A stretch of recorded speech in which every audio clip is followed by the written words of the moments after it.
Blessings. Blessings, my people. Love alone. Welcome. Welcome to another episode of the All Over It podcast, where we uncovering it all. Today, today's a good day. Today, March 16th, 2026. We here for episode 46 of the All Over It podcast. Blessings. And I thank you. I thank you for love, the support, and just being with me on this journey. Love alone. You know, like I always tell you, if you like the content, if you feel like it's good things, if you feel like I talking good things, like, share, subscribe, tell a friend to tell a friend, tell them Oliver, talking good things, staying consistent, good inspiration. Yeah. So as I always tell you, we on a mission, on a journey to get this channel to 1,000 subscribers. So continue to rock with me, continue to vibe with the content, and anything you're interested in seeing, let me know. You know, I am interested in hearing your input as well. Love alone. So yeah, blessings. Today,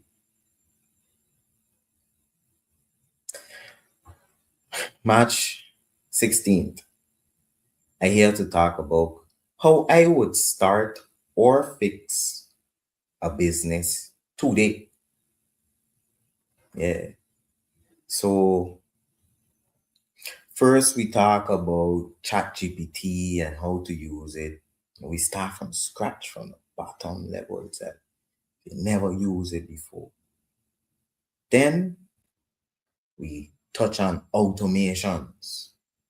So automating your workflows. However, you just do your thing, making it a little smoother, making the road, greasing it. Yeah. Now, during the automation, we talk about things like make.com, N8N, we talk about Zapier, various different things, but yeah, last week now, we moved on to business optimization strategies. So, really looking at your business and seeing if everything running smooth, if things could run a little smoother, if you see any bottlenecks or any issues in your business that you could remove that would ease the road. Problem solving 101, basically. That's what we're doing. And so understand, it's all a build up. It all come together. Everything is connected. So even these episodes have built up to where we are today. So as you recall, prior to that, we also had an interview with Ife Badajo, which don't worry, we still getting her back. But we had an interview with her, and the idea was she was going to give us a demonstration. However, due to time and hot conversation, we was unable to get into the demonstration section. So that's why I say, you know what, I gotta give my people a demonstration. I love visuals. I love bringing up my screen and showing you this and that, pulling up Google Maps and pulling out videos and presentation. Yeah. You know me. So yeah, I did that. So if you don't see those episodes, Let me say like this. Let me say like this.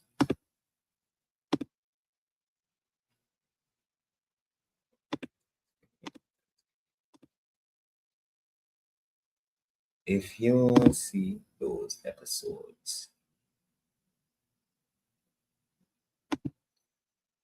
like I said, we started out with ChatGPT. We talk about things like N8N, about workflows and make that come. But now, let me say, uh, even better. Let me go now on YouTube. Let me say you on YouTube and you say, you know what? I want to see those videos I'll talk about.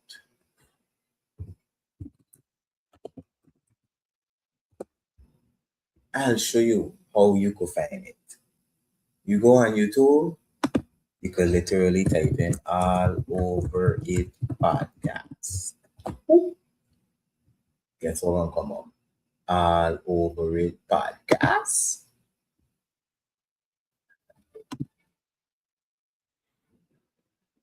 You get everything right there, right there, right there. So Chat GPT from scratch, that was episode 43.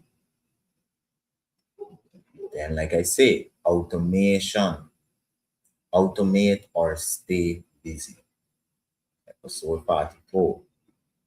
Then from automation to optimization, episode 45. Like I say, it's a build up.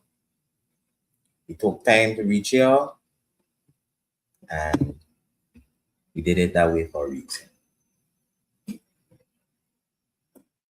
So yeah, just I want to show you, make you understand from a deeper level what we really here to talk about today, how everything is connected.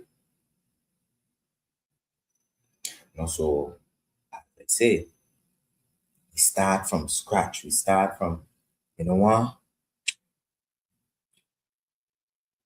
I getting into Chat GPT, getting into AI.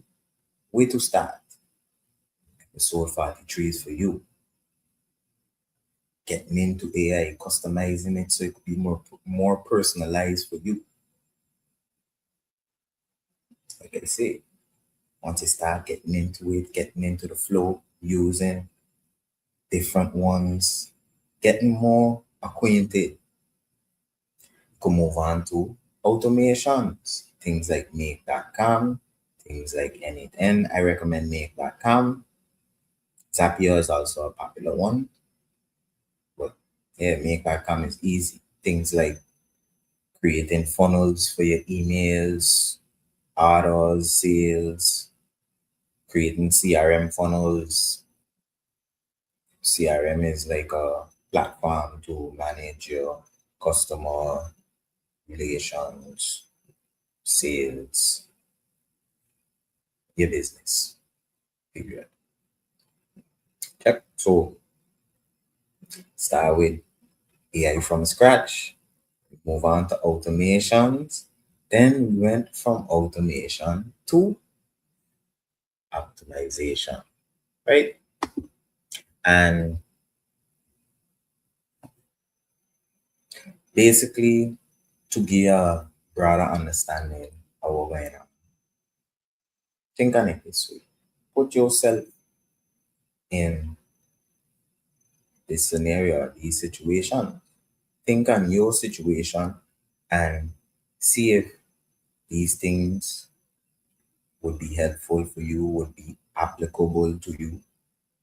And if it is, then these things maybe you should be looking into. This is what I'm trying to show you. I'm trying to give you that power, give you that strength. Yeah, yeah, yeah.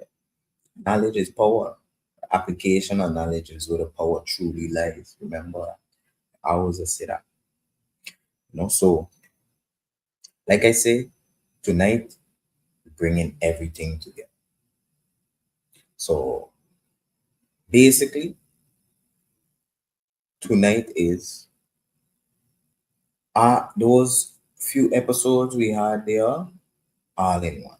And I can give you real world examples, So let me say if someone came to me and said they wanted to start a business, or let me say they said, I want to improve my business that already established. This is the process I would take them through, you know. As I share with you, I am now a certified AI consultant. I started on a consulting journey, whereas I have my Execute with Excellence framework that follows a procedure, a process. And like I say, this is the process basically I will take someone through. So, as a consultant, we say a client reaches out to you. Of course, you have to be promoting the services. People have to know what you're doing and that you could do these things. So, once you're promoting your skills and services, people will reach out to you. Now, the best way or the most common way consultants handle that is they schedule discovery calls. So, if a new client contact you, you'll schedule a call or a meeting so that you could sit with them, discuss with them their problems, what bottlenecks or issues they're facing, and see what solutions could be presented. Good. So starts with a simple call, a conversation. You have a conversation, but you gotta do an assessment. So as you all see in the episode about the Execute with Excellence framework, start with a diagnosis. Gotta understand what you're getting yourself into. Analyze, check. No, anybody are going to do a job, or let me say you call a plumber, you call a contractor to do some work for you, or you yourself, you have to go do some work. Maybe somebody call you to do some cooking for them, or whatever the case be. You gotta find out for sure what exactly they need from you before you could accept and say, yeah, I can do it for you. Right? So yeah, discovery call, once you understand the scope of work, let me say, then you put together your proposal, which is the solutions you see for the problems they're facing. And once they agree, sign a proposal and get to work. Once you get started, you do the work diligently, with excellence. You try to deliver well. You provide good service so people could see that you true to your work, but also people could see that you're a good person. They would recommend you. They would refer others to you once you do the job right. So be about your business. If you take on a job, don't halfway, you know, do it. Do what you gotta do. 100%. Give it your all, you know. And once you give them their deliverables, whatever they requested, and see is the full solution to their problem, then you're good to go. He gets paid. Check. So, like I said, if someone came up to me and said, I want to start a business, what I'll share with you now, moving forward, is the process I would walk them through. Later on in this episode, I'll share the process of if someone wanted to just improve their business or do a deep dive, do a check, do a analysis, audit of the business to see if things running good, if things flowing well, if they have things they could better improve, and if so, how they could do that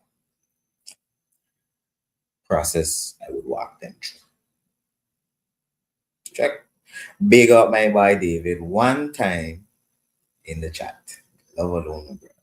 I was to tell them we certified, we bought, we business, right? Okay, good. Gotta let them know. Check. So, scenario one. Honestly, I do all the demonstration and all them things like in previous episodes. So, yeah, you want to see the chat GPT breakdown and thing, but check that in episode 43. Check it out, worth it. Telling you. Yeah, just in time, just like a baby, yeah, porridge, just right. Not too early, not too late, just in time all the time. But yeah, let me say if someone come to me say, I want to start a business from scratch. Now, one of the first questions I ask them is if they already have an idea. So if they already know what they want to do, let me say what problem they want to solve, that is a big plus. We done a good way in, that's a good head start. But even if the person want to start a business but don't know what they want to start, I would recommend them to have a chat with ChatGPT. Do some brainstorming in ChatGPT, and I would recommend them to kind of personalize it a little bit first before just going on let me say, a new ChatGPT account and just saying, hey, what do you think I should do? Because then ChatGPT don't know nothing about you, but if you give it a little understanding or you, let me say, like your resume, things that you do, your passions and those things, then when you ask ChatGPT, hey, I want to start a business, but I don't know what idea I should run with. What you suggest? Then it would have some more viable answers, some more answers tailored to you, things that would be more resonating, more connecting to what you want to do, your direction, where you see your business or your life going. Check. Think on it this way. If I, like I say, never use ChatGPT, never use no AI, but I say, you know what? I want AI to help me get a better understanding of my business, help me develop my business. If you just open it for the first time, let me say like it can give you things about maybe logistics, so like shipping businesses, or maybe say maybe accounting businesses, but then you nothing to do with accountant. But then now if you personalize it first, so let me say, like I say, even if you only give it your resume and tell it like, okay, well, my passions are swimming, fishing, riding bike, like motorcycle, correct myself, it would then give you an answer more close to something you would like. Let me say simply like that. So it might tell you now, okay, maybe you should start a fishing company, whereas you sealing and packaging fresh fish and shipping it. Or maybe it might tell you, you know what, there's a good market for dehydrated fish, maybe, or salted fish is coming back in. Or maybe being as you like fishing and marine, it tell you, okay, well, you don't start like a charter or maybe order some of those jet boats. So it would give you something more tailored to you. But bottom line, I would recommend if someone don't know where to start, what to do, have a conversation with ChatGPT. You'll be surprised how insightful it could be, even for somebody who Never use AI, never use anything to do with those type of technologies. No? But bottom line, once you start brainstorming and you get an idea, you gotta clarify your idea. So you use a chat GPT, or of course you do your own due diligence and you check out your market opportunities. Let me just say you do your market research. You put together some product ideas, problem and solution analysis, identifying a niche. So for instance, a niche is like your specialty. So let me say maybe you're in agriculture industry, but then you're the only person who does deal with dehydrating peppers and tomato, for instance. Check. So you gotta see what you really into, what you like, and what would really resonate deeply with you, connect deeply with you. Yeah, like I say, using ChatGPT to do that brainstorm just be very helpful. So I would recommend, if you start a business or if you aspire to start something but don't know where to start, just have a chat, literally in the name. Check. So, like I say, it'll help you find out what market opportunities they have in whatever market you want to go into. Let me say, if we use the example of the fishing, it could tell you, okay, well,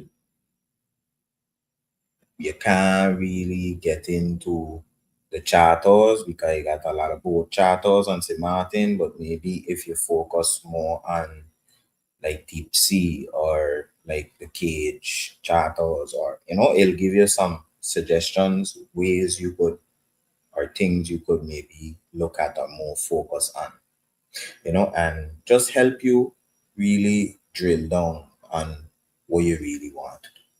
So AI can help accelerate the thinking. You know, of course, the human still makes the decision, but it could help you speed up what you thinking and getting yourself from idea to an actual full like business model. Let me say that. You check.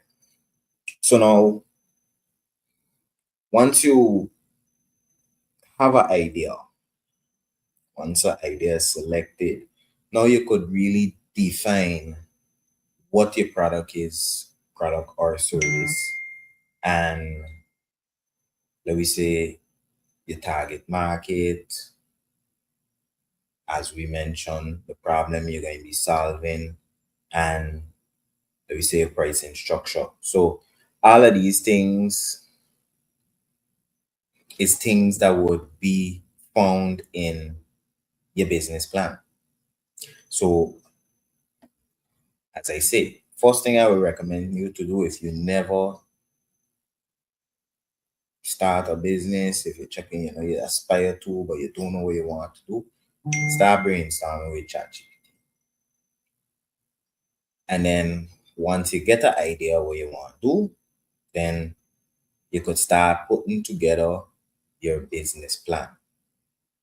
Now, I am of the opinion with a business plan, you know fully your business through and through from the start up until where you want to see it in 5 to 10 years, how much money you feel it going to make, all these different things would be found in your business plan slash financial plan. But like I say, once you start creating your offer, deciding, okay, I can sell deep sea fishing at this price, you're starting to get something tangible. It ain't just an idea no more. It ain't just buy, yeah, buy. I want to start a fishing company. Yeah, you're actually getting down to the meat of the matter. You're getting down to the real meat and potatoes. Yeah, Jack. Are we hungry? Everybody hungry every day. We gotta eat. So Yeah, we gotta get down in it, right? So, as I say, start to think about, okay, what I can sell, how much I can sell it for, who I can sell it to, where I can sell it, and all these different broader questions. Like I say, you start thinking about a lot of different things, in the sense of, is you how thorough you want your market research to be. For me, I am on, I don't be thorough. I don't want to know what the competition doing, how I could create an advantage. All these things is elements of your business plan, but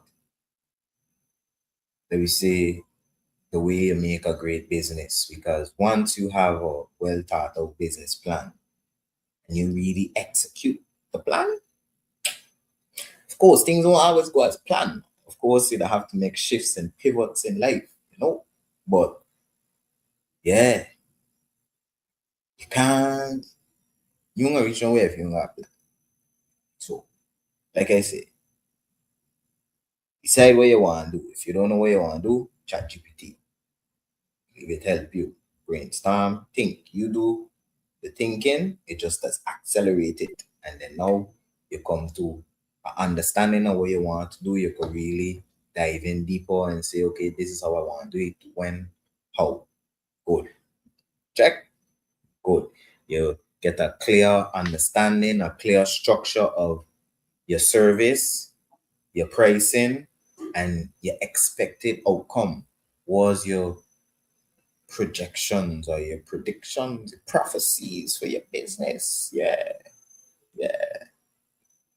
So now that you know what you want to do, if you're very thorough, you can even start thinking on your workflow, and you start designing your workflow, meaning how you're going to do the business, meaning how you're going to go from no money to having money. Simple. Let me just say it like that. Simple like that. How you going to go from having your idea in your head, making a tangible or real, let me say, promotion of it, and converting that into real money. So getting the customer, the client to see that, actually want it and buy. Check. So your workflow now would be, let me say, for instance, okay, like I say, we're using the same example, the same fishing, deep sea fishing example. You decide your pricing, you decide when you're going to do it, how you're going to do it, all these good things. Now you're ready to start. You start thinking, okay, how am I going to get people to come on my boat, to come and go on this trip with me and spending money with me, right? Right? That's what we want, right? What we in business for? Click, pat, cake. Nah. Good. So you start thinking to yourself, okay, I gonna have to make a flyer, some type of promotion, something so that I could put out whether on social media, or if I can hand out pamphlets and flyers in person, or like how in St. Martin they have the girls on the side of the road handing out little flyers and thing. However you decide you want to do it, you gotta decide, okay, promote. I recommend social media. Social media easier, free. You got to spend a bunch of money on paying no company to print cards and all these type things. Free. A lot of people on social media. Tell them share it if anything. I'll add more people. Tip. Anyways, so let me say you decide your workflow is you create a promotion. So let me say you create a flyer and you post it on your social media page. Now the customer see the promotion. When the customer see the promotion, they send a message. When they send a message, let me say the customer would receive the information, and then let me say if you decide when the person respond to the promotion, you'll send a form, let me say a Google form, so that they could fill out. So they fill out a Google form for what they want. So that we say we're using the same example, the deep sea fishing. The people, we say you create a farm that people put in name, the information, the date they want to go on the boat, and how much people, whatever information you need to put together for your records. Check. And like I say, they see the promotion. When they click on it, they go to it, send a message to them with the link so that they could fill out a form. Once they fill out the form, they get a payment link, we say, and then once they pay, they receive a confirmation and maybe a calendar reminder and all that good stuff. Check. So before you could automate, you gotta know what you're automating. So that's why I went through that what I just said. That's why I explained it. Because now you as a business owner, you gotta sit down and say for yourself, okay, this is how I want to do it. And then now after you decide how you want to do it, then you could see how you could automate it. You check? And now let me say first when you start out, everything you're doing for yourself. So let me say you gotta sit down, create your flyer for yourself. Once you create your flyer, you gotta go on, let me say if you decide your social media is Facebook and Instagram, you gotta go by for yourself and post it on each of those platforms for yourself. So all that time. Good. Good. After you post it, you gotta monitor to see if anybody respond and they looking farm and all these things. Firstly, too, I gotta make sure mention you gotta create the farm. Actually, the farm kind of is a way of easing your workload too, because it could have just be that they call and now you gotta write down the information by hand, or even if you have it by email, then they would have to email you the information. You still would have to go and put it into your records manually. So honestly, the Google Farm is already a little cheat code, already a little automation there for you. Because now you don't gotta go and send it out every time or ask the people like them questions every time verbatim. No, it saving you, So going back now, like I say, you gotta create your flyer. Maybe if you have an AI program like Canva or so, you could maybe use that and have that help you create the flyer even easier, even quicker. Let me say, even if you have a template that make your job even easier, and now if you decide you still gonna have to do it, because got ways you can automate the whole process. You don't gotta do the flyer at all no more. Like let me say AI could create your flyer all together for you. But if you still checking, what, I want my human touch in my flyer, you could still do that and still make it easier on you. Good. Now you create your flyer. They have ways that you could automate the posting of the flyer.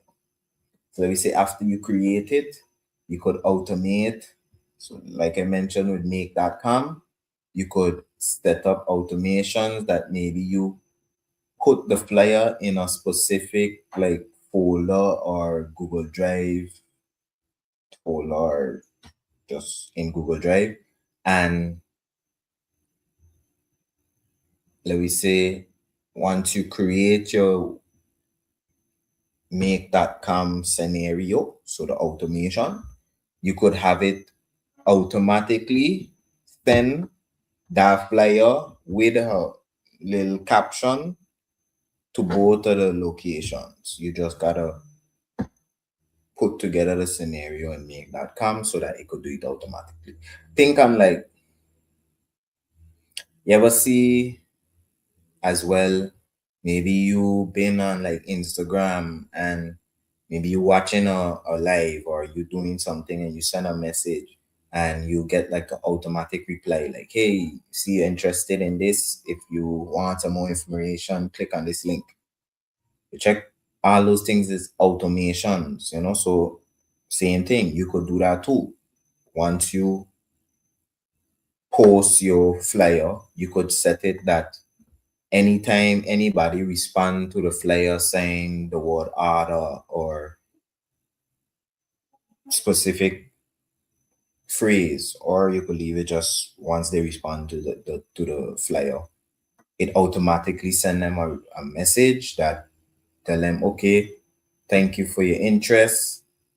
If you want to place an order, here's the link to the Google form or wherever location you got your farm, so that they can follow the farm. But once they follow the farm, you could even put it that the information automatically goes into, let me say, a spreadsheet or uh, your CRM platform you're using, however you set up your workflow. Same thing. Once the people then put in the order and confirm they really want to order, automatically send them the pay link so that they could pay. Yeah, for sure we setting up the automated pay, right? Yeah, yeah, yeah. If nothing else, we making sure they pay us, right? Tell me if you agree, man. I want to hear you. Yeah, bottom line, once the workflow flows at the end, the customer receive the service or the product and everybody happy. They check. So, like I said, before you automate, before automation, you gotta understand your process. You gotta understand what you want to do, how you want to do it. You check. And then you could implement your automation, connect your, like I say, your email to your, maybe say the email to the farms, or maybe say the social media to ad forms, all these different things. So however you want to do it. Automatic respond messages, automatic farm responses, automatic notifications. Let me say to you, once somebody place an order, you automatically get a notification on your phone. All these things, even scheduling systems, all these things is ways so that you could automate. Automation reduces repetitive tasks so you can focus on growth and growing the business. And then yeah, once the business running, so remember now, this is somebody who start, who don't know what they want to do, ain't even start a business yet. Look where it is now. Now they start a business, they automated money coming in. Now it's just to bring in out optimization. Check. Now you gotta start tracking things like your leads, your conversions, your sales, your customer feedback. And then once it's tracking, meaning after you done set up your workflow, set up your systems, that let me see your automations and everything, what coming in, how it coming in, when it coming in. Now it's just okay, keep monitoring it, and as time pass, you're gonna start to see little patterns. So let me say you're gonna notice like, okay, around summertime, my business will kind of drop. And you start thinking to yourself as a business owner, I wonder why that be. It's summertime, so you would expect you're gonna get more people coming in, so more charters, deep sea fishing. People like fishing, especially, you might get visitors come in and they're checking, why I want to do some deep sea fishing in St. Martin. So how come my thing dropping? But then you realize, it's around hurricane season. And even though people come in, they ain't so hot and going out on a deep sea fishing vibes. So what can I do to save myself from that? What can I do to help the situation? What can I do so that I can bolster or increase the revenue around that time despite that situation. That's what a businessman, a real entrepreneur, how they think. They check how I could better the situation moving forward. Okay, I noticed this month here we make more. How come we make more? Oh, we make more because these people in this area was buying more because of this situation. So okay, well, situation like that coming up again. So maybe we should focus on that so that we can make more. I teach you now how like the Warren Buffett and the big dogs just do it, They don't. I tell her, look, up to last week, I gave her this story with Kevin O'Leary. Obviously, I like this story because this may be the third or fourth time I talk about it on this podcast. But the man shared a story about the power of data, but it wasn't just the power of data. He was talking about AI. That's what he was talking about when he talked about that. And he talked about how they use AI to gather that data and make that decision. Good. But understand, the man tell we, because he tell it to you too once you went to watch the episode on Diary of a CEO.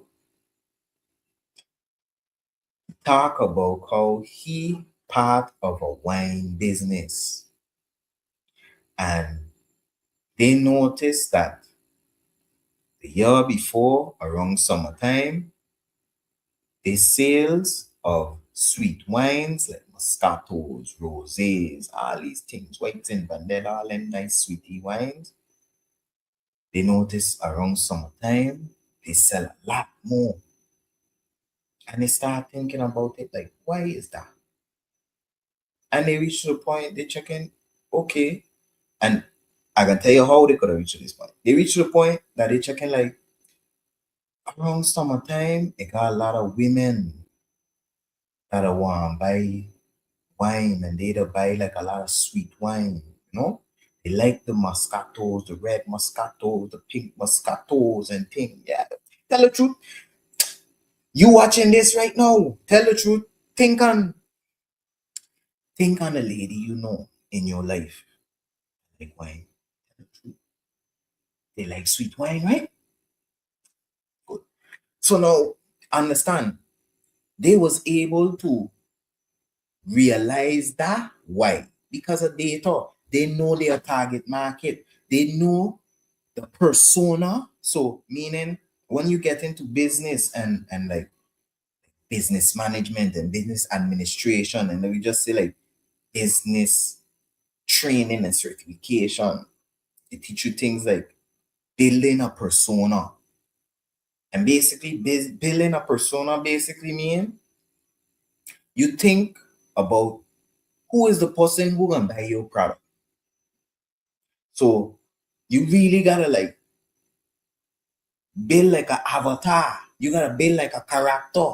Like how you do in game and thing, like you buy a basketball, you buy 2K, or maybe you buy like a GTA game and you gotta build your character. Same thing. You gotta like say, okay, you know what? I know Mabel from K Hill. She about 54 and she retired already, but she got she pension money and she likes she wine. She likes she sweet wine. So that's somebody who gonna want a wine for sure. So this is how you look at things. This is how a business person will look at things. And that's how Kevin O'Leary and the company was able to say, you know what? These women in California, maybe between the age of 35 to 45, they literally able to pinpoint it down to that demographic exactly who want to buy their wine. And they say to themselves, you know what? Okay, summer coming up. Normally, we would do, let me say, 50% dry wine, 50% sweet wine. This time we're gonna do 20% dry wine, 80% sweet wine. And now imagine on the other side of that, they sell all of that 80%. You know the type of revenue. The man literally say they make millions extra that year just because of that one little decision. Just because they made that one little tweak. They checking. They had a vision. Let me make sure you understand why I'm telling you is vision. You vision starts from the past. I hear a wise man say, wisdom is doing the right thing because you know it's the right thing. I meaning simply, you don't see before what happened. So you know this time I gotta do it this way because this is the right way. You check, so it's the same concept. Like how did I say? You gotta know where you come from to know where you're going. You gotta have a foundation before you could build. It's the same concept. These man able to have vision, able to have how they call it, helicopter view. Because why? They full up the gas, they full up the tank with gas. Because why? They observe what happened. They observe what happening around them, what happened to them before. They reflect, they recollect, and they say, okay, this is the best way forward. And when you make educated decisions, wise decisions, it'll pay off. Bible tell you so. Check. Man with wisdom and reap abundantly. Yeah, straight up. Yeah. So look, that was scenario one. I know, I know. But I hope you get where I'm coming from. Please tell me in the chat if you feel me. Please. I want to hear from you. Tell me if you understand why I explain step by step. If you understand from the start who he is now. Like I tell her, tell her you all these past episodes was a build up. Tonight we bring it all together. And even by that one scenario, I sure you could see that. Check. So let me say if I have to move on to scenario two, a business that already running, but maybe not profitable or not so profitable. Let me say that. So just now we talk about starting from scratch. So like how I had the episode 43 where I talk about ChatGPT from scratch. Good. Just now we start a business from scratch. So right now you could probably go and talk to ChatGPT and develop a decent deep sea fishing business, even though I ain't even get into the real intricacies of things. Like after what I explain will lead you in the right direction so your boat could sail down the horizon to a great sunset and sunrise, both of them at the same time. Because we ain't going down, we going up. Everything up. You check? Anyways, now scenario two. Let me say, for example, because I give you real scenarios now. Like, I ain't just nah, real thing. So let me get a real example. Let me say you got your business, it running, it's established. So let me say maybe you've been running at least 3 years, maybe 4 5 years. Established business, not a startup.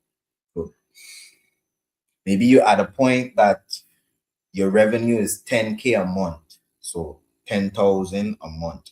Some might say that's good money. Check. Some might say, wow, your business making 10K a month. Are you doing good? Some might say that. But now, let's say your expenses, your monthly expenses is 8,000 a month. Check. So, like I say, business bringing in 10,000 a month steady. Maybe you got contracts with certain clients, maybe whatever service you're providing, it's going good. So you're making money every month steady. You don't gotta worry. It's stable at 10,000 a month. Good. You ain't going down. Maybe you might get a little month where you see a little rise, you see a little 10, 5, or 11, but it is 10. We just round it there. But like I say, the expenses is $8,000. So now, what you coming home with? 2,000. But then now, you ain't really coming home with it because you still gotta pay taxes. You maybe have your own, whatever, maybe personal expenses, or maybe you have other unforeseen costs that ain't going into your monthly expenses, whatever it be. You leave back with 2,000 where you're checking by. That 2,000 itself ain't even reaching. You gotta see something gotta work, something gotta fix. Check. So you call Oliver. You see, Oliver is a business consultant who does implement business optimization strategies. And maybe you hear him talking somewhere, or you see something he posts and you say, you know what? That's the guy for me. I gotta call. I gotta schedule a discovery call because I need help. Check 10K a month, but 8K expenses, and then still got other little things struggling. So how much I really coming home with? And then I still got my personal expenses. I got my car. I gotta pay for. I got my rent. I'm struggling. Ring ring. Call Oliver. Good. We call Oliver. Oliver schedule a meeting. Now, the first thing we gotta do, step one, diagnose. So the same, just like our previous scenario, I get just like in my execute with excellence framework. The first thing you gotta do is analyze, you gotta diagnose, you gotta understand what the problem is. When you bring your car to the mechanic, what he does do? Diagnose the problem first. You could tell him, but yeah, doing this now. But he ain't gonna just take your word for it.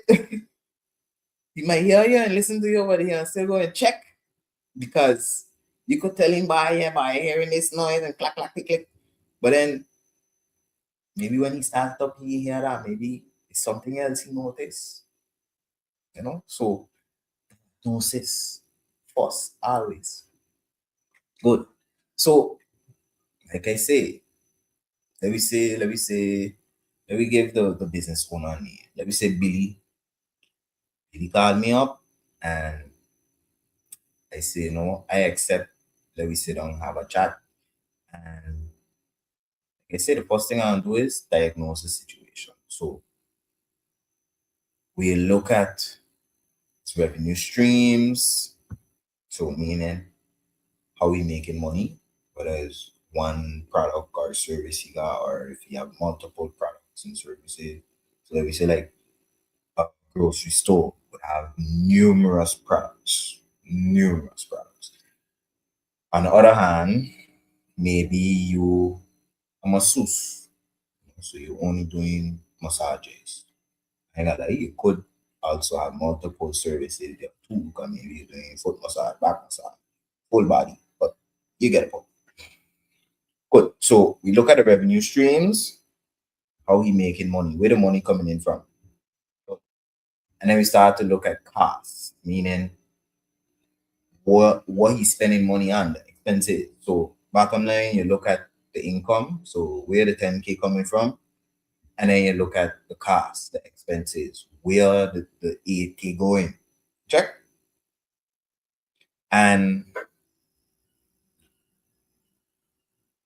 you look at your profit margins and the operational inefficiencies, meaning you want your thing running efficient. So once you see inefficiencies, inefficiencies meaning things that could be better but ain't, efficient meaning running smooth, they running streamlined, like just clean as a whistle, just, but like inefficient meaning they got hiccups, they jumpy, they bumpy, so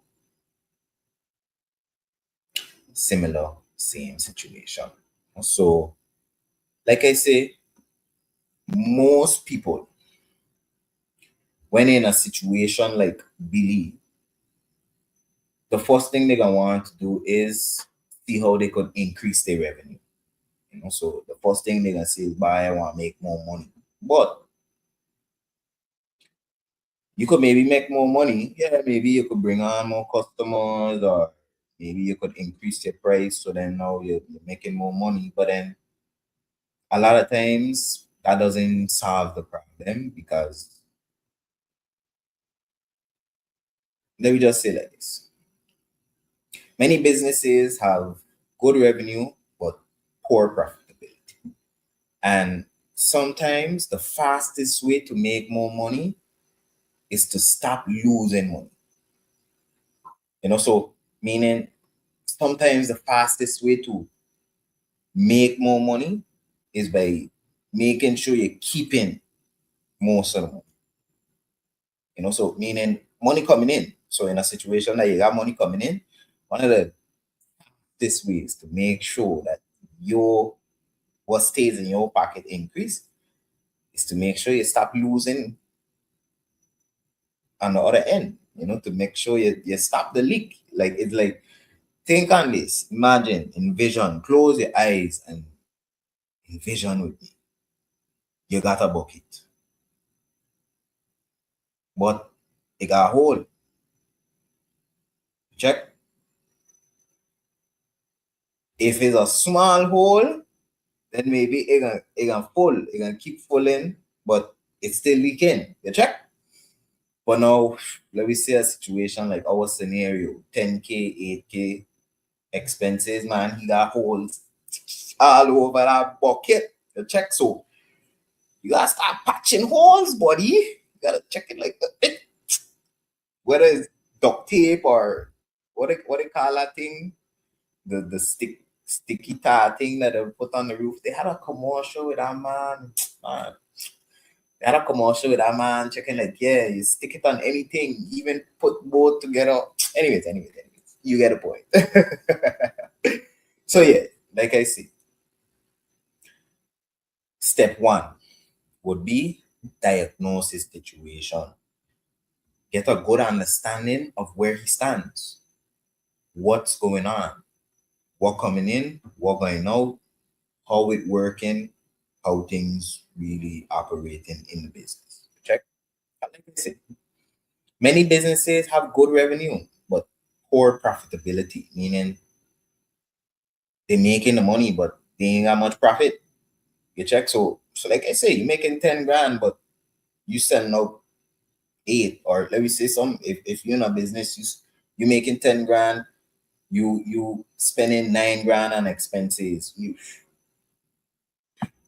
A grand,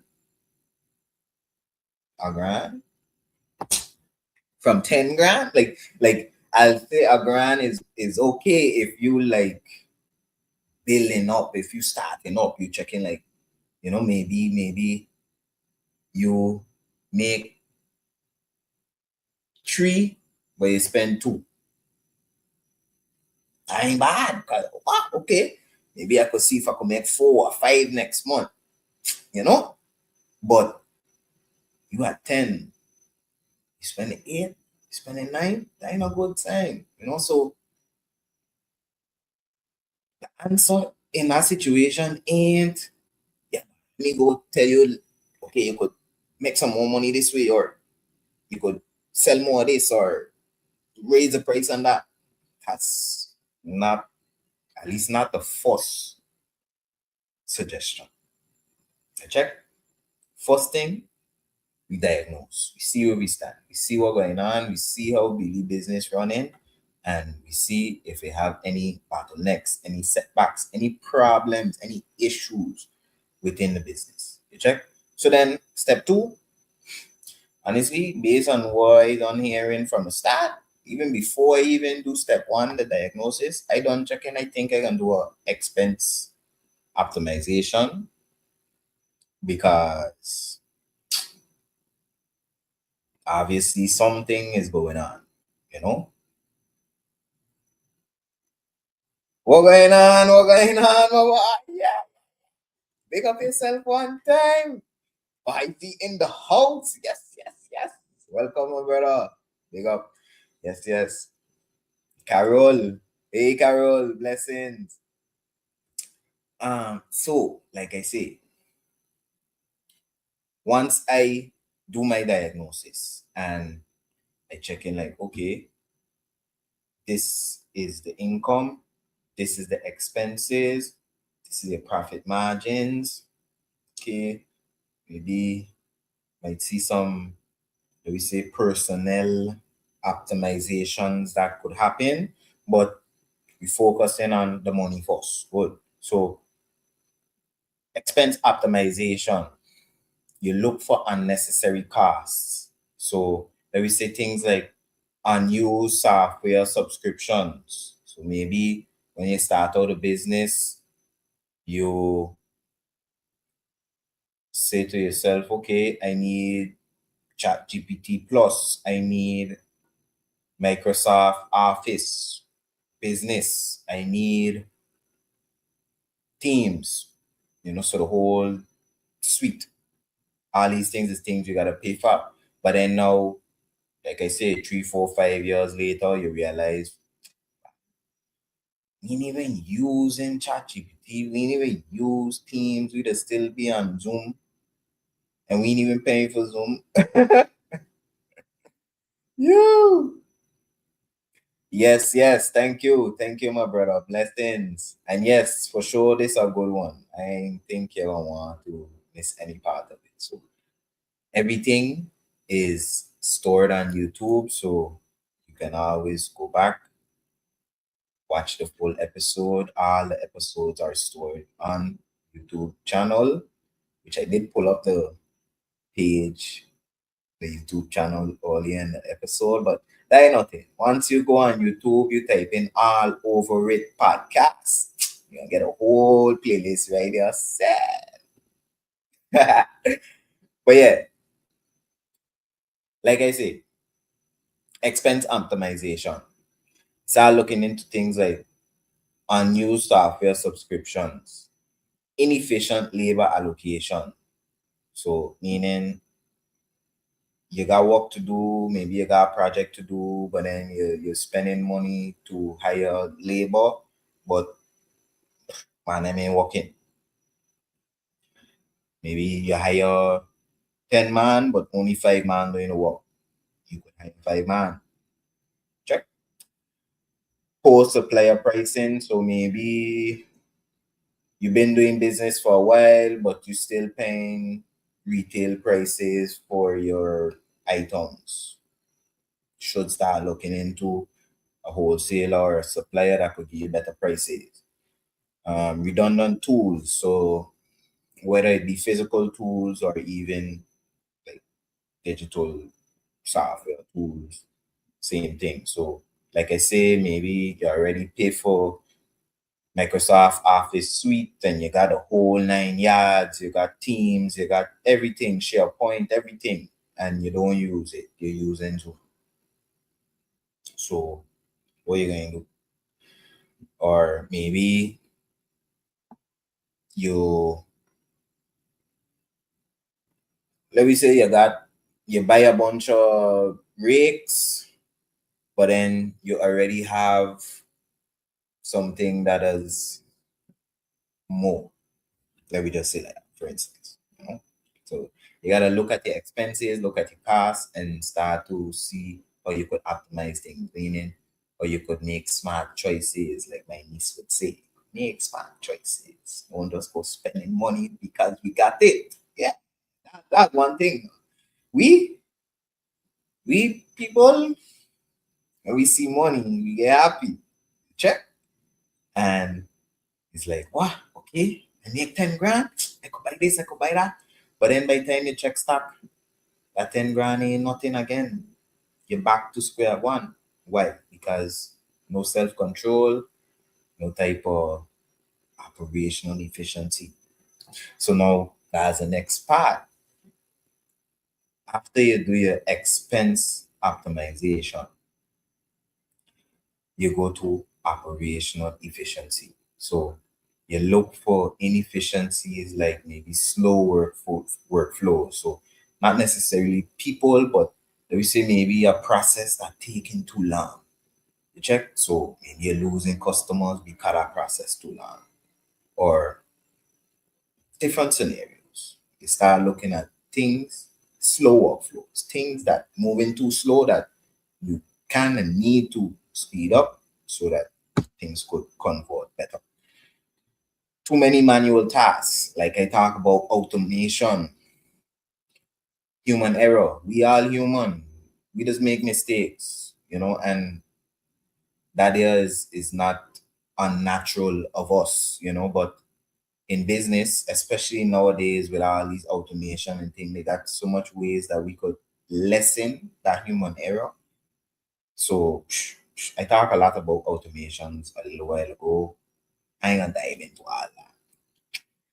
But just know they got a lot of automation. Like I say, if maybe you got your customers emailing you, you could set it up that once an email come in, it automatically adds, let me say, the customers information in your database, or maybe the email is orders from a promotion that you put out, then you could make it automatically populate your CRM, so your platform that you just save your orders, whether even if it's spreadsheet like a Excel sheet or Google sheet.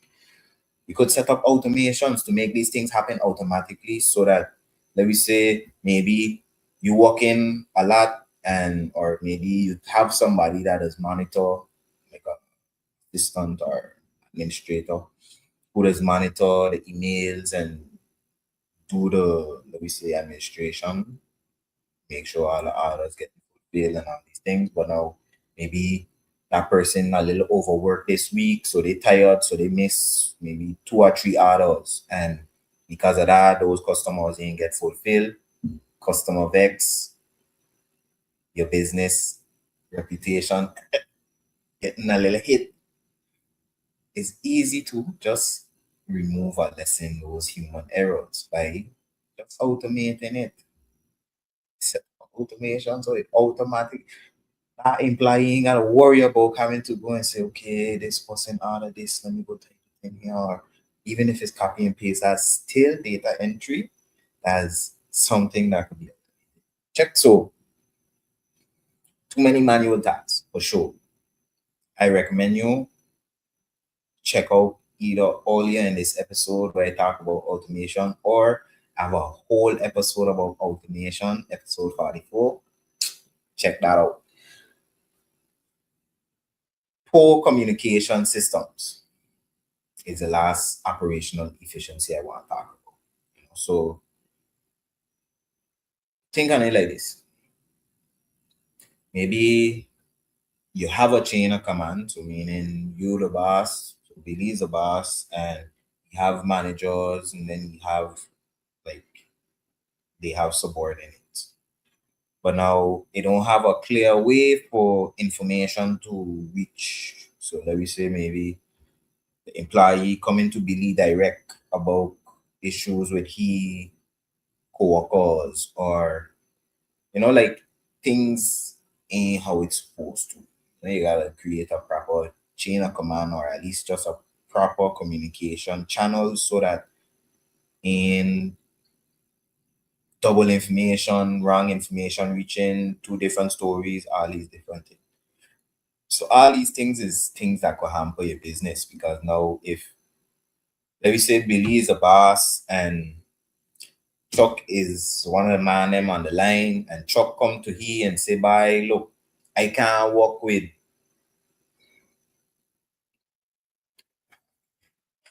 I was last one name there for a second. I can't work with Ben. Let me see.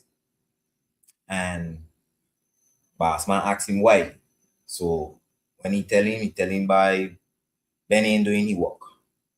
And because of that, it making he look bad because he dependent on Ben work for his work to get done. But now when Ben come, Ben tell him another story. Ben tell him by no, this man has tried hit me every time like for spite, like he bullying me. So now is he say she say, now it causing turmoil within your business, which hampering your operations, hampering things moving smoothly. Check so all these things that if these are the issues that underlying within the business, you gotta look into. Check. And then yeah, if we go through the expenses and the expenses good, like yeah, there ain't got no way we could cut that 8 grand down. And then we go through the operational efficiencies and we see like, but I think working efficiently, the team working good, they like each other, they got good morale together, everything automated, so team, bunch of manual tasks, the communication is good. Then you gotta start looking into okay, maybe Billy might need to increase the revenue for you. So then start talking to him about revenue expansion. Okay, Billy, the cost optimize, everything else optimized, then okay, maybe we could start exploring upselling, or maybe you could give like complementary products, which okay might sound like kind of counterintuitive because we're trying to make more money instead of give away free stuff, but you'll be surprised how well those things has worked. Like think on when you go in a store and they got like free samples of a product and then you taste it and then you check, wow, this tastes good, buy. Let me go buy that. Similar situation. Check, so that's why even big companies will do those things. So like I say, we start with maybe okay, how we could upsell. So upselling mean when somebody come for one product, you have something else that you could sell to them too, like maybe a little trinket, souvenir, shot, something, something extra that can add a little extra money on the bill. Jack, like I say, complementary product. Maybe you say to yourself, you know what? Okay, my business, we could afford to give the customer some little cream bottles or shampoo bottles to go with something like, or even if it ain't for customers, maybe you do a promotion that you go somewhere and you give out these items with like a little pamphlet for your business to increase your customership. They got premium offers. So maybe you got your normal service or offer you just give, but then you have a premium offer as well. So all of that is increased revenue. Maybe it's like some VIP service offering or anything along those lines. Something to make the person feel special and they ain't feel bad that they're paying more because they feel better, 'cause they feel good, they feel special. Good. Or you could make a service bundle. So maybe right now you're only giving one service, but then if you bundle it, so think on like when you're traveling, first it used to be okay, you take a flight, but now you could bundle flight, rental, hotel, even activities, could do a all in one excursion, all those things, service bundles or service package. So example is, let me say if you have a software that you just sell, maybe you bundle it with a training package. So you tell your customer, okay, look, this is the price of the software, but if you want, you pay this extra and I'll provide training for you and your team, for instance. Or let me say You got your product and you provide a subscription support. So similarly, maybe it's a software and you sell it to people, but you tell them, okay, look, you get a year of support. You know, think on a lot of things we just buy, maybe your phone or different things, warranty. So, but you're paying for this warranty. It's like a subscription for the support. Or let me say consultation, maybe you're a consultant and you upsell them the implementation. So you been enlisted to, like me, enlisted to talk to Billy about what problems he company facing, you know, diagnosing, going through and analyzing self what the issue is underlying. And then I could tell him, okay, look, Billy, if you want, you could pay me a little extra and I'll work on this for you. I'll get this implemented for you. Whether it be lessening the expenses or maybe getting a team more efficient, hire me. Let me say maybe I'll train your team so they could be more efficient, you know, execute the workflow more efficiently. Or like I say, whatever it is, if we say, you know, revenue expansion, if you want, I could put together like a model. So what would it look like for him to do that increase, costs involved, all these different things, you know. So give him a plan for the increase, for the revenue expansion. All those things is things that you could, let me say, call it an upsell. You know, it's like because you're checking, okay, this money good, but we could make some more. Okay, I could offer this person this with it, and it'll be worth their while. So yeah, do that. You know? So a good example of that, I heard Myron Golan talk on numerous occasions about how he used to fly private and he ended up making an offer so that he could fly private for free because how basically a client was checking like they wanted to fly too. They want to fly private too. So he worked out an offer that he could offer them that we say they get VIP, that they could ride on a plane with he and basically with the offer, the flight covered, he get paid for doing some work while he on the flight and everybody win. Person get on the flight, they get some information, some insight that could help them too. Everybody win. You know, so some people might look at it, ah, yeah, you're upselling, you're just trying to take people money, but in business ain't about taking people money now. It's about providing value. It's about giving people a solution to a problem that they have, whether it be my problem is I hungry or my problem is I doing this business and I need this program or this service to help ease the road for me. Whatever it be, people need these things. You know, so like I just give that scenario of let me say 10K with high expenses. Let me say if I was to give one more scenario, scenario two, and I'll keep this one short. I'm watching the time, don't worry. Let me say situation. The business already doing well. We say they're making 30K to 50K a month in revenue, you know, but growth has stalled, meaning they reach like a plateau. They can't reach no further than 50K. Maybe 50 is the highest. Like they've probably been operating a little while, like I say, at least 5 years maybe.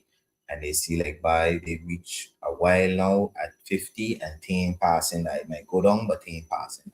You know, so Same thing in a situation here. You come in, you diagnose, you sit down with them, you ask some questions, you try to get an understanding of things stand, how things is, how it is, you know. And then let me say in a situation like that, I would focus on delegation.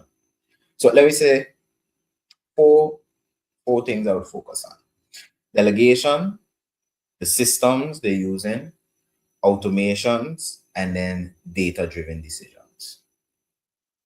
So delegation meaning it could be that maybe the boss man micromanaging everything. So he, like I grew up learning the phrase, if you want something done right, do it yourself. So maybe they got something boss man, them that's how they do their business. They check in by. I got employees, but I still gotta be there to do it. And sometimes you gotta like give grace, like just take your hands off, leave Jesus take the wheel, like they say, and trust in your team. Like I said, I grew up hearing that in my head, like, yeah, if you want something done right, do it yourself. But I reached to a point I realized, yes, if you want something done right, do it yourself, but you need a team. No man is an island. No man stands alone, and we need people. One hand can't clap. You need two hands to wash your hands.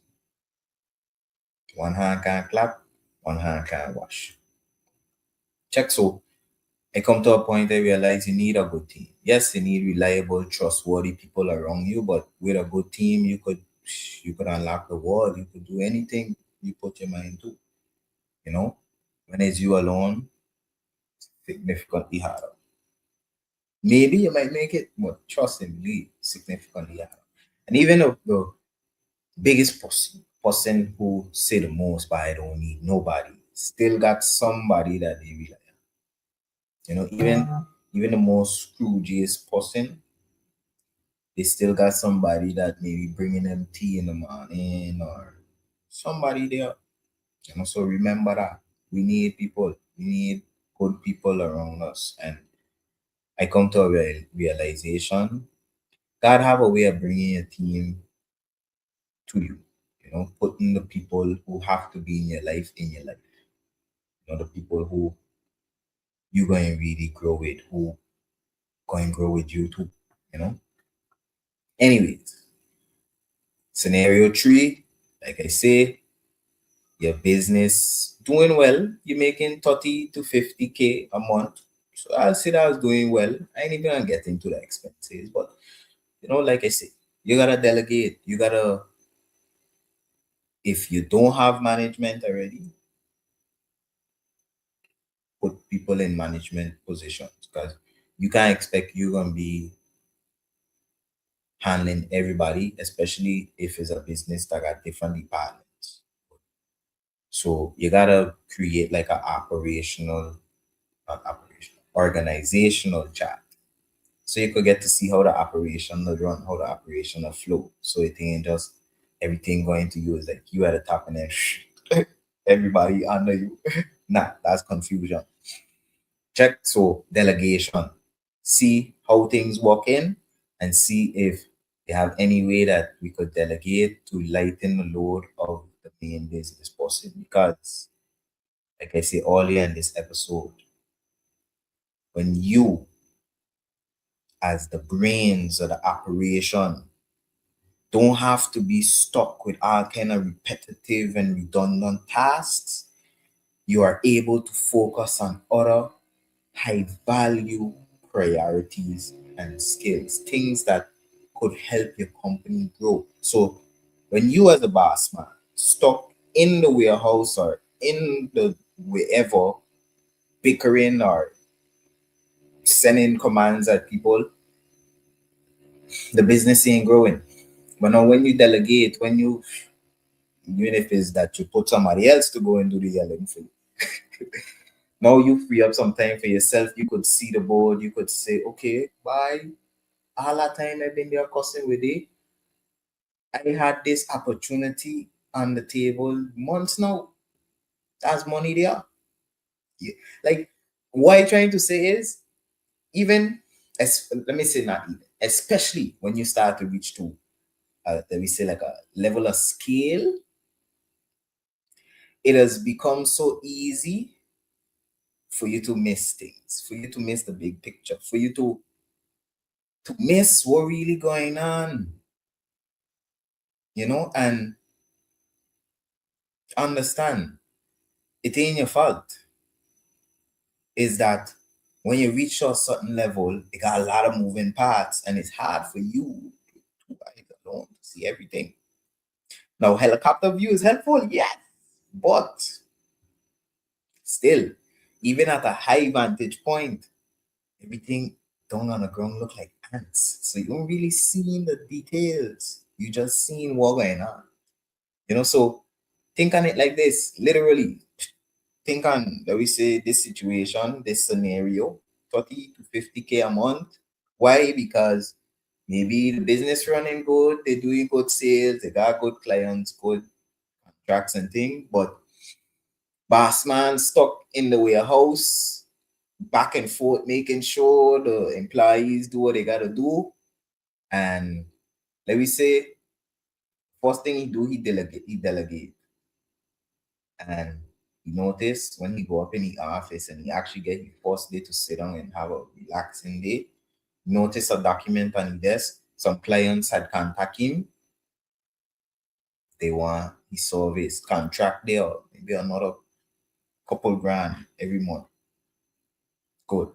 So you start to see the things that was missing. It's like it removed the scales from off your eyes. It's like you've been blinded. Your eyes open, but you're blind to what's right in front of you. Check. Good. Delegation help you. But now, if he had to be there in that warehouse micromanaging he people them, that mean they probably ain't operating efficiently. That mean they probably need proper training.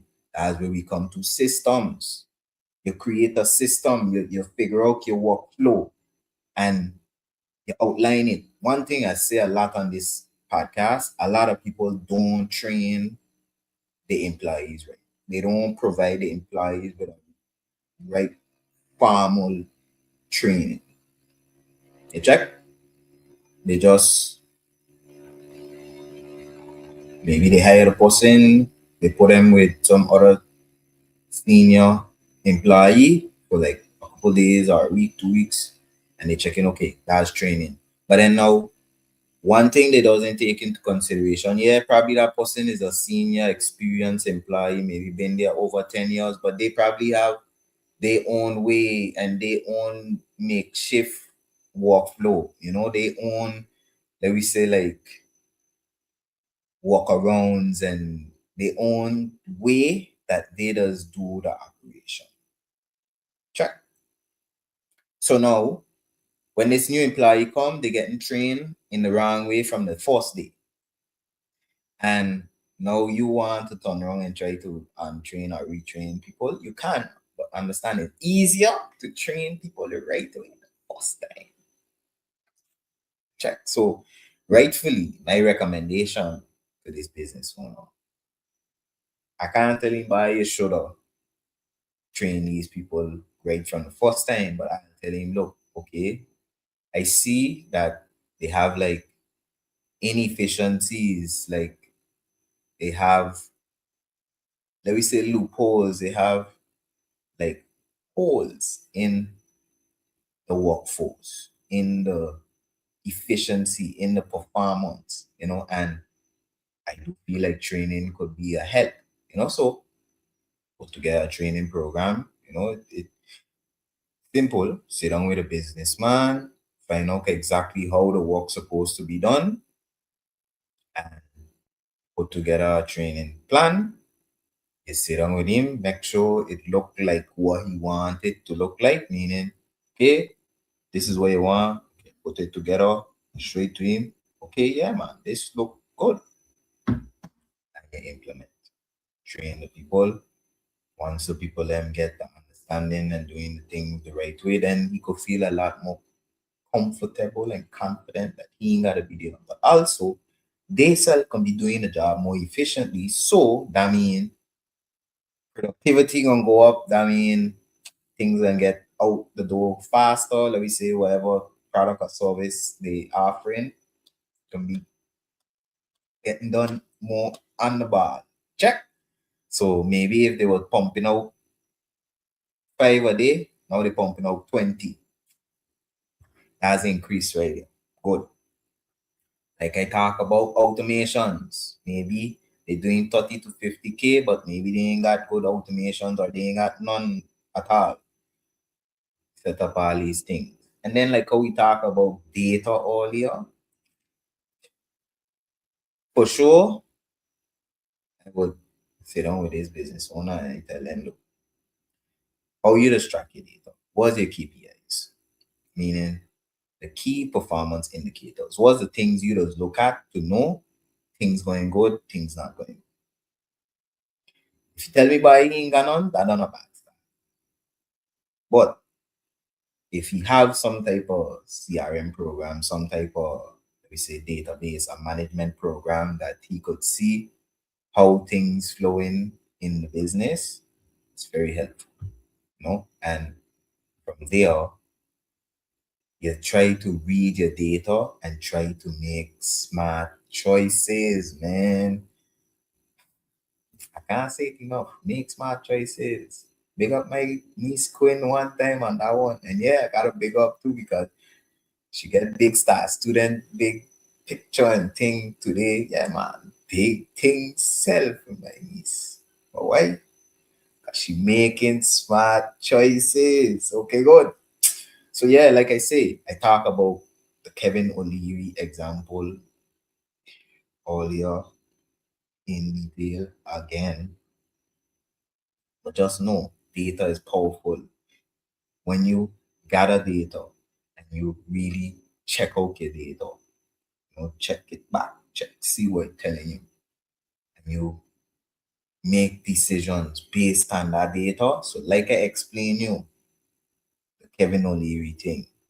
Even in one of my previous episodes, explain a example, a real example from a friend of mine, a fisherman friend of mine, whereas he talked about how because he was keeping his records, that's data. Every day he go out, he do he fishing, he write down how much he make, how much he catch, everything. Because he does keep his records, he was able to realize by around summertime, for whatever reason, you don't catch much snapper. So he say, you know what? Around those summertime months, he gonna focus on the lobster. And because of that, he ain't going out there wasting time, wasting gas, trying to do the things that he ain't working. You check that decision. That's data-driven decisions. That's making smart choices. You doing the things that you know going to work because you know you have the data. You have a reason why you know it working. Same for like a farmer. It's like a farmer checking by, look, I could only plant December to March because from April go down to July, hot, no rain, you know. So it's data. You make smart choices because just like the farmer, if he have to go and spending money on seeds and go plant, spending money to till the ground, spending money for labor and thing, and then everything dying, that's wasting your money. Same for the fisherman.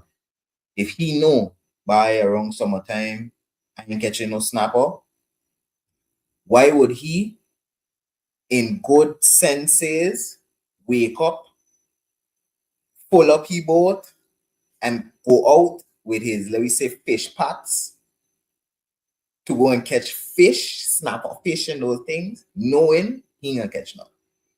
You're wasting your time, your money, your everything.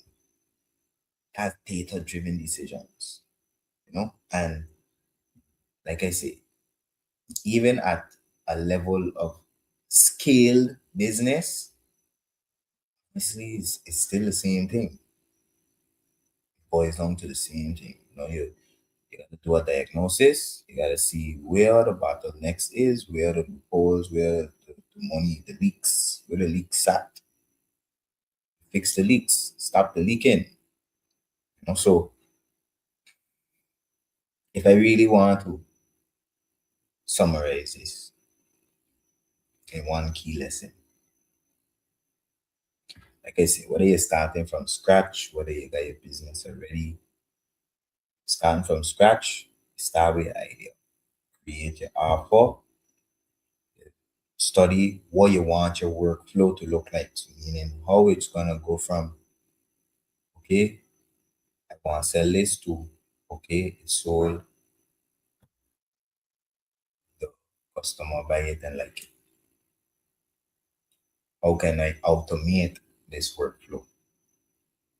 Once it's automated, start looking into optimization and growth, meaning now that things running, things going smooth, you could start to see, okay, how could I better the situation? And if it running smooth enough, you could start saying, okay, maybe I could start adding other things to make more money, growth. So AI helps the thinking, automation helps with the execution, and optimization improves the efficiency. And together, they create a sustainable business or sustainable businesses, if you want to be a plural. Also, yeah, that. No, I got another scenario too, but I ain't gonna bore you. But yeah, maybe now if you're an overworked entrepreneur, I have a scenario for that too. But all in all of it is kind of the same. Diagnose, see what the problem is, solve it. We as fixers, we as problem solvers, solution oriented, always. How can we fix the problem? Yeah, like Bob the Builder, but without a house. Yeah, we fix it straight. Check. So bottom line, people, that's all the scenarios I got for you. That's like what I got for you today. That's the value I come with for you today, and I hope you find value in what I share today. You know, I appreciate you coming and joining and watching and commenting and just being here with me. Check. Love alone. Big up yourself. Check. And yeah, appreciate you. Appreciate you. Like I always say, if you find this was good content, if you find this was valuable information, tell a friend to tell a friend. Like, subscribe, share, do all of that YouTube, social media stuff. Yeah, all that good stuff. All of it, do all of it. Like I tell her, we on a journey to 1,000 YouTube subscribers. So if you're watching on YouTube, hit the subscribe button. If you're watching on Facebook, go over to YouTube and hit the little subscribe button. You don't know. Yeah, man, we got a lot of people on Facebook already, man. We cool. Check Facebook. We cool. But yeah, love alone. I really appreciate that. Like I always say, look, it's not all over it podcast. Look, I really realized, look, check this. Are you ever here? They tell you they got 56 weeks in a year. Bye. It hit me over this weekend. I about to celebrate a year anniversary in a couple of weeks. This is right now 46, 56. 10 more episode. Yeah. Yeah. Celebrating a year anniversary. But I gotta do something, man. I gotta do something. At least if I got a little bottle of bubbly in here. Pop a little bubbly. Nah, but on a real low, I gotta thank all you, but I just gotta take this one quick moment to like really digest that and really like acknowledge and appreciate the consistency for sure. No, it is every week straight, every Monday since last year, me. Yo, every Monday now. I ain't miss not one Monday now. Literally, now. You see, 46 now. Like literally every week on the ball. I had 1 week I come on late. That was due to circumstances. Let me say like that. They had a reason behind it. So they ain't just to say like, why Ali was late. I really wanted to be late, or he was doing other gallivanting things or nah. But yeah, we going places. Soon to be a year anniversary of the All Over It podcast. Yeah, but first I was checking like by year we almost reached 50 episodes. But like when it hit me like, yo, even better than that. Yeah, buddy. Like I checking, I been saying like by I gotta reach like 100 episodes. You know, when I reach 100 episodes, for sure, I doing like some type of celebration. I ain't gonna be like inside my normal studio. I got something for 100, 10 years. I, but for sure, 50 is something to talk about. Check golden age. But yeah, anniversary by that's something to say now. I ain't gonna flex like not much people could stay consistent like that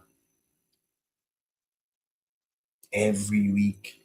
Like, okay, maybe in like doing like gymming every day, like some that's consistency. I ain't gonna lie, I've been doing my daily push-ups sometimes. I ain't as consistent with my daily push-ups. But anyways, 9 point here. We consistent here. That's the main point here, right? Yeah. So yeah, but I just had to share that, and share the euphoria, but also give gratitude and love and appreciation today, March 16th. Yeah, I appreciate you. Appreciate the love and support self. So big up yourself one time. You there watching you. Big up you. Yeah. You tell it to you, I telling it to you. Check. I recommend you go tell it to yourself in the mirror later too. Yeah. Big up yourself one time. You good. You doing things. Yeah. But yeah, I just had to share that. This is my wrap up now. Wrapping up if you catch that yet. About to end this live in a few minutes, like literally a but I just had to give that gratitude. And like I said, obviously we're doing something, people watching, they need to say like I just here talking to myself, you know. People watching, so obviously they got some value, people finding in it. People that literally reach out to me after and tell me, yeah, I like what you talk about. Yeah, this information was good. Blah, blah, blah. So something good, something valuable. So yeah, I guess maybe that's why I wear my Benz hat today. We want to reach longevity like a Benz. Yeah.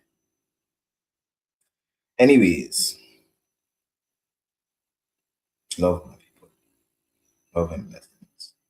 Really appreciate all you, and yeah, just know we're doing things. All over podcasts, pushing, we are debating. All of us doing things for sure. All of us not sleeping. I'll be honest, maybe all of us ain't where he want to be right now. But all of us chipping on it. staying consistent, keeping the faith. Let's check. So, seeing like seeing light at the end of the tunnel, seeing where it's like things falling into place like Tetris, and I just give God thanks every day. That's all I could do is asking for the wisdom and understanding to do the things that He put me here to do in a way that is pleasing to Him and in service to those who He put me here to serve. With that said, I love all you, my people. You don't know. As per usual, you could catch me here next week. Yeah, look, every week now. Just know, good things. I was a lie. Good things. I don't come with no pappy show. I don't come with no play things. I come with good things. I come with things for you to expand your knowledge. I want that when you decide, you know what, I'm ready to start a business, you could come back and watch these episodes and really expand your knowledge and say, you know what, I feel like I'm ready, because realize the world is shifting. It's a generational shift going on right now. Boomer generation transferring things to the younger generation right now, whether they want or by force, and also whether it be for health reasons or just for personal want. So you gotta get yourself ready. Get yourself ready to be an owner. Put yourself in an ownership mindset, not just consumer mindset. Check. So that being said, my people, like I say, good things in store. I got some interviews lined up. Everything coming to come. Good things in store for you. Yeah, love alone. I hope you have a good week forward. I hope you stay blessed and catch me here next week for another episode of Over It Podcast. We are covering it all.